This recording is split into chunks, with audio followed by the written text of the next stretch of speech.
Shalom semuanya, bersama dengan lu dah sekarang yang bikin yang gua mulu ya. Shalom semuanya, kembali lagi kita bertemu bersama saya Silvi dan ini siapa? Siapa? So bisa ya? Siapa? Pase. Oh iya. Ya, kita ngobrol apa? Gak tahu. Jadi kita dalam program ini memang ngomong sesuai Roh Kudus yang bicara kepada kita. Kita mau ngomongin soal suatu yang prinsip sebenarnya, tapi banyak diabaikan oleh orang-orang percaya. Kita udah diajarin, siapa orang Kristen yang tidak hafal doa Bapa kami? Bapa kami yang di dalam surga, dikuduskan namamu, datanglah kerajaanmu, jadilah kehendakmu di bumi seperti di surga. Berikanlah kami pada hari ini makan kami yang secukupnya, dan ampunilah kami seperti kami sudah mengampuni orang yang bersalah kepada kami. Kita ngomongin pengampunan gitu ya. Jadi kalimat doa Bapa kami itu, ampunilah kami seperti kami sudah mengampuni orang yang bersalah kepada kami. Jadi itu udah jelas Tuhan Yesus ketika ditanya muridnya, Guru, ajarkan kami kalau kau berdoa kepada Bapa itu gimana? Dan Tuhan mengajarkan itu, baik yang di Matius maupun yang di Lukas, itu tidak terlalu berbeda signifikan. Memang yang lengkapnya di Matius pasal 6 itu ya, tapi kalau di Lukas tidak begitu lengkap ya. Tapi intinya tidak terlalu ada yang bertolak belakang. Ampunilah kami seperti kami juga sudah mengampuni orang yang bersalah kepada kami. Jadi apa artinya? Artinya sebelum kita minta ampun sama Tuhan, kita harus mengampuni dulu orang lain. Ampuni kami seperti kami sudah mengampuni orang yang bersalah kepada kami. Ya, itu makanya kalau di Matius 6 ya, di ayat-ayat berikutnya setelah doa Bapa kami, itu kalimatnya begini. Jika kamu mengampuni orang lain, maka Bapamu di surga akan mengampuni kamu. Tapi jika kamu tidak mengampuni orang lain, maka Bapamu di surga juga tidak akan mengampuni kamu. Terus juga ada perumpamaan tentang orang yang berhutang sama raja. Raja mengampuni hutang yang besar itu. Ketika orang ini sudah diampuni hutangnya sama raja, dia keluar ketemu temannya yang berhutang sedikit sama dia, ditangkap, dicekik, dan dipenjarakan. Maka sang raja memanggil orang ini kembali, terus akhirnya menimpakan tadi ya hutangnya lagi. Padahal udah dihapus tuh, diadain lagi, sehingga orang ini akhirnya nggak bisa bayar hutang dan akhirnya dipenjara. Sama korelasinya, firman Tuhan nggak bertolak belakang. Jadi kalau kita sudah diampuni sama Tuhan, maka kewajiban kita agar pengampunan Tuhan itu terus ada dalam diri kita, yakni kita harus terus mengampuni orang lain. Sampai kapan? Sampai kita mati. Sebab kalau di sepanjang pertobatan kita ada satu saja orang yang tidak kita ampuni, wah gue dendam sama dia nih, pokoknya sampai mati gue gak akan ampuni dia. Sederhana kalau bagi saya. Kalau saya membaca firman Tuhan, maka orang ini meskipun Kristennya dipuja banyak orang, karena tidak mengampuni satu orang itu, maka dosanya juga tidak akan diampuni Bapa. Kalau nggak diampuni Bapa, dosanya gimana? Ya nggak masuk surga. Kemana? Neraka. Iya kan? Jadi penting itu pengampunan. Ya, mungkin Silvi sebagai seorang perempuan yang sepak terjangnya luar biasa di belantika persilatan, punya cerita atau kisah atau kesaksian atau apapun yang kau dengar tentang ya, soal pengampunan dan lain sebagainya, ada nggak? Sebenarnya kalau kita bisa ngampunin orang, jalan hidup kita tuh lebih enteng kalau saya bilang. Seperti aku memaafkan kamu setiap hari gitu. Jalan hidupnya yang ada gue ngampunin lu setiap hari, kalau nggak gue stres. Ya gimana? Iya beneran gitu. Kalau misalnya kita belum ngampunin, itu rasanya ngap gitu. Terus apa ya, seperti bawa beban gitu.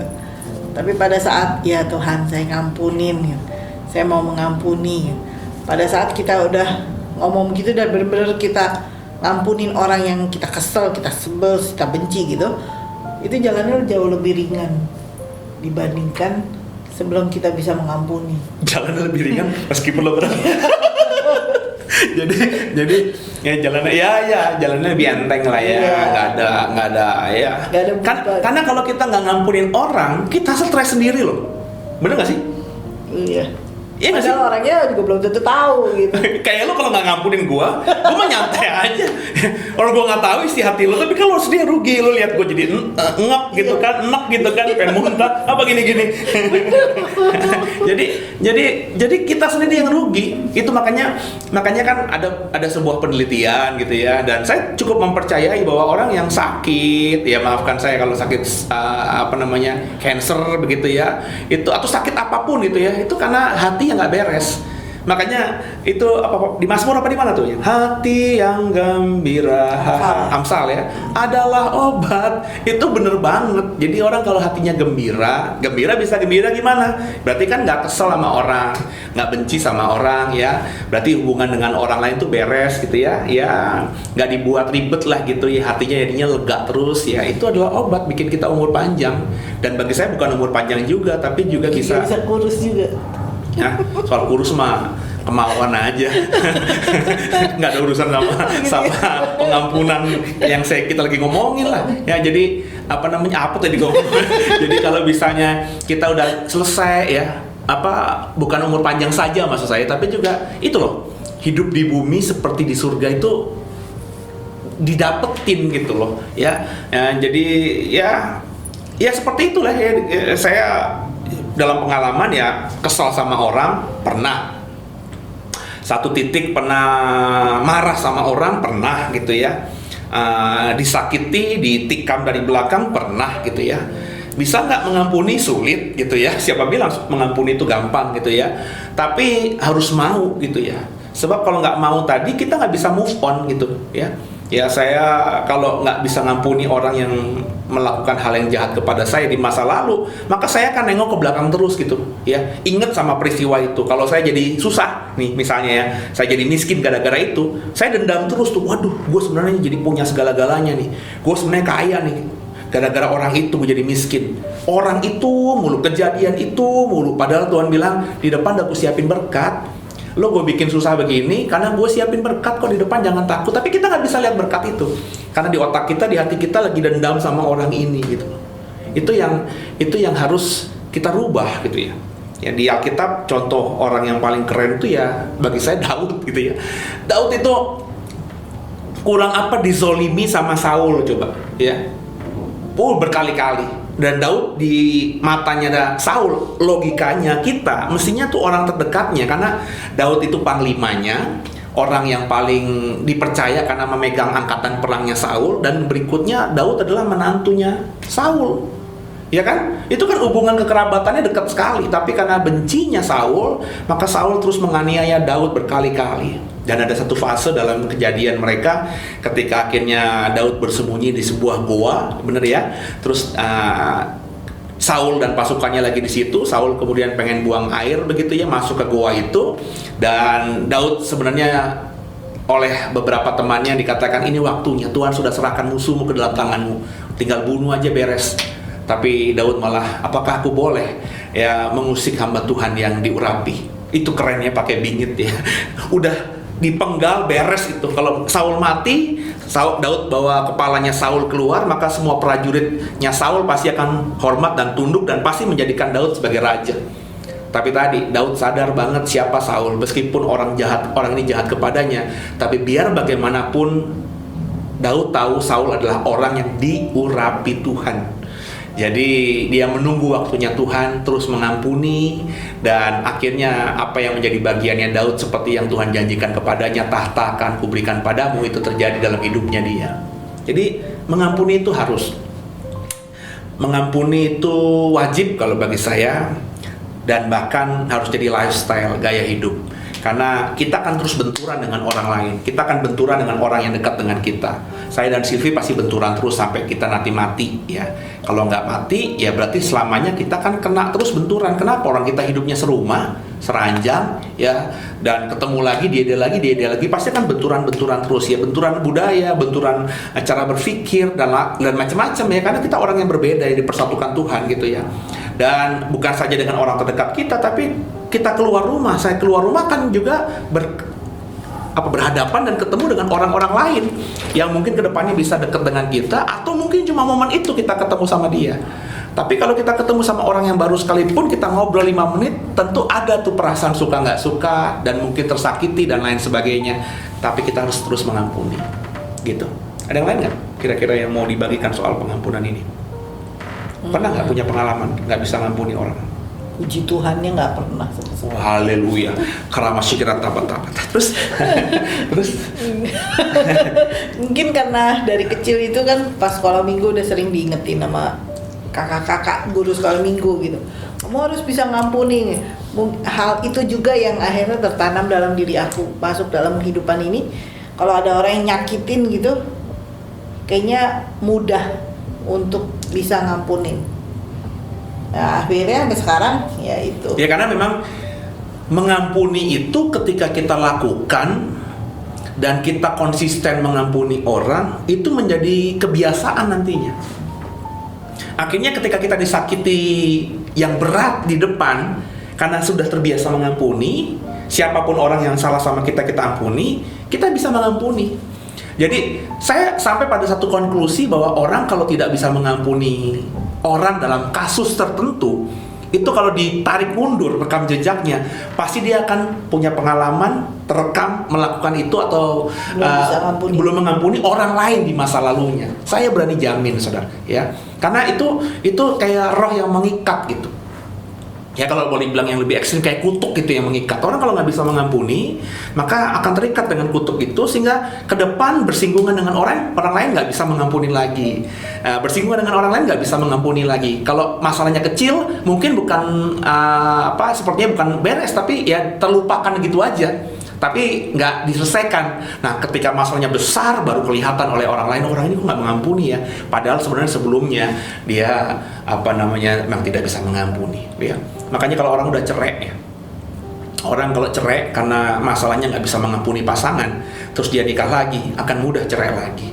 Karena mana ada sih pasangan yang bisa memuaskan kita 100% sepanjang hidup kebersamaan rumah tangganya, kan nggak mungkin gitu ya.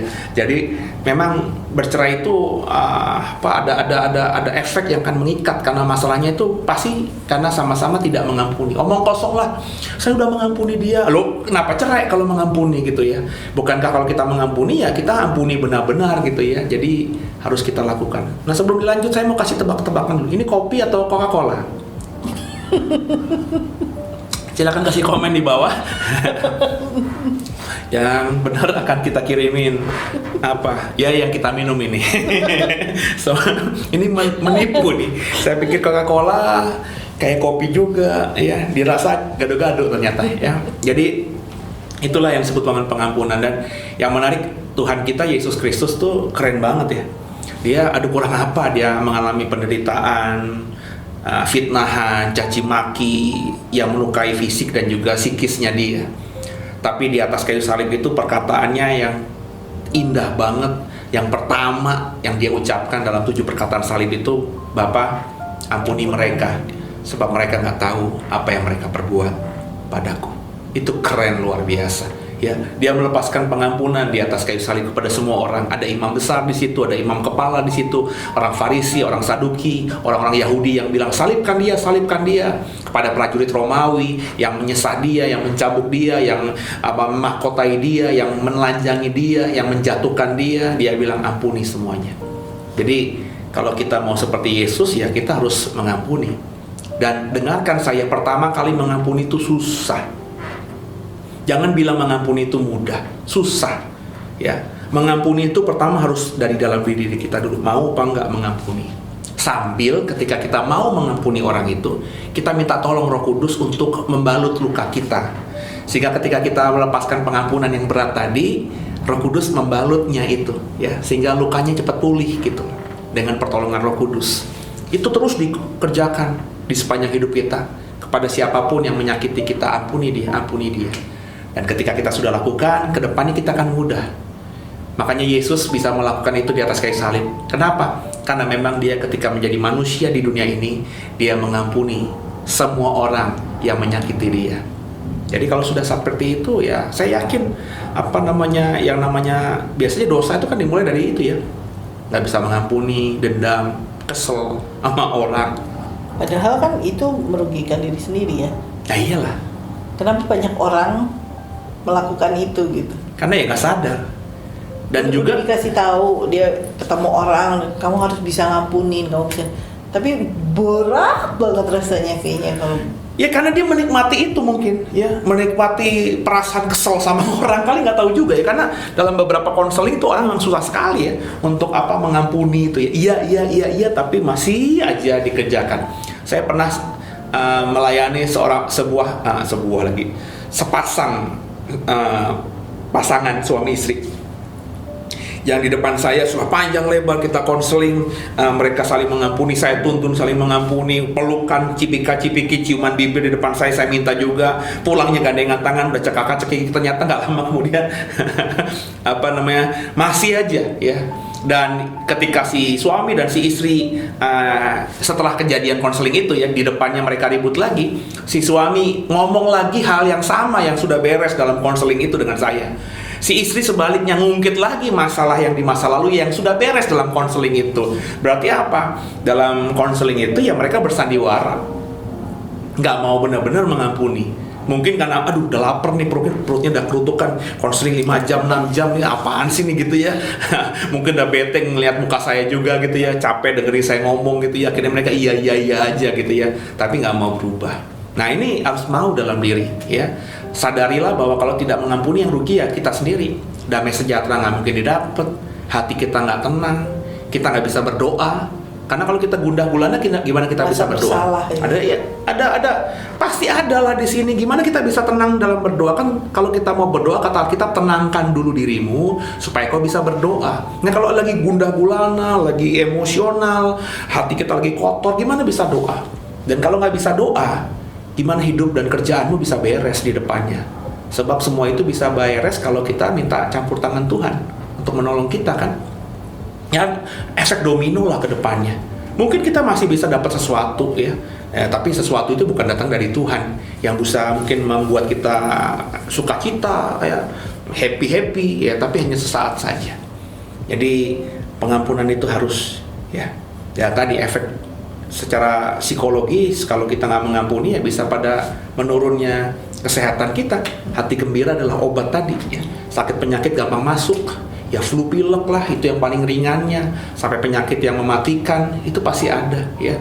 Dan kecuali kalau saudara memang saya mau hidup sakit penyakit aja, ya udahlah ya, nggak usah dengerin omongan kami ini ya, nggak usah dengerin firman Tuhan juga, udah dendamnya terus ya, marah-marah aja sama orang terus ya, bikin masalah aja terus ya. Itu kalau pilihanmu seperti itu. Tapi saya yakin ya, semua yang normal nggak mau seperti itu. Yang normal, yang dengerin program ini, yang normal kan mau hidupnya sehat.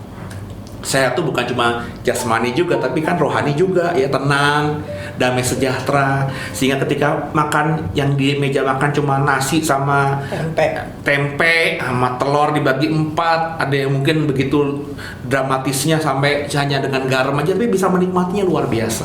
Ketika juga akhirnya Tuhan berkati bisa ada steak di situ, ya ada ayam, ada babi di situ, itu makannya juga bisa mengucap syukur. Ya, hidup jadi tenang di depan ya. Masalah apapun yang terjadi bisa kita bawa dalam pikiran tenang, ketemu solusinya, jalan keluarnya. Kan begitu ya. 18 menit kita ngomong. Masih ada 20 menit lagi ya? Oh enggak. Kalau 20 menit lagi isi saya langsung mengecil dengan cepat gitu ya. Ya apalagi yang terakhir? Udah sih. Ya gitu ya. Pokoknya hidup mengampuni saja. Mengampuni lebih dulu. Lebih sungguh. Mengampuni lebih sungguh. Iya. Tuhan lebih dulu mengampuni kepadamu. Mengampuni lebih sungguh. Ya itu gak tahu bener apa nggak tak cair gitu, tapi kayaknya ada gitu kalimatnya ya. Jadi Tuhan lebih dulu mengampuni kita, anugerahnya diberikan kepada kita, pengampunan yang diberikan kepada kita, maka tanggung jawab kita yang sudah diampuni Tuhan adalah mengampuni sesama kita, kepada sesama manusia, bahkan kepada musuhmu. Semoga dipahami, semoga dikerjakan, semoga saya berdua, saudara yang ikuti program ini, menjadi pengampun di akhir zaman ini. Saya Pase. Dan saya Silvi. Silvi itu siapa? Istri fase. Ah, yang bener. Tuhan Yesus memberkati. Haleluya.